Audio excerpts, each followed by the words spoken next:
Can you imagine Jamaican people in a World War III? Because we couldn't send the police. Because them could even manage Tivoli incursion. First of all, Jamaican bad man have no order. If the war will start 8 o'clock, we are reached by 12:30. We now wear no soldier uniform. Jamaican bad man want war in a desert clocks and cut off jeans. When every man wear them bulletproof vests and them camouflage, Jamaican bad man want beat a kerchief and a black scandal bag. First of all, we now take no order.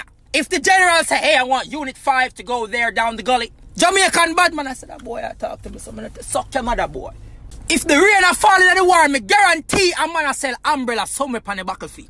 And Jamaican soldiers them can't thirst. Them have to drink coconut water from the jelly man where I chop right where atomic bomb there. Jamaican bad man will change the national anthem to some cartel. 3 o'clock in the morning. Jamaican bad man now drive no tank kind of no war. Jamaican bad man want to go war in some Tida and some markets. The nurse them in the war would have to dress like them work at taboo.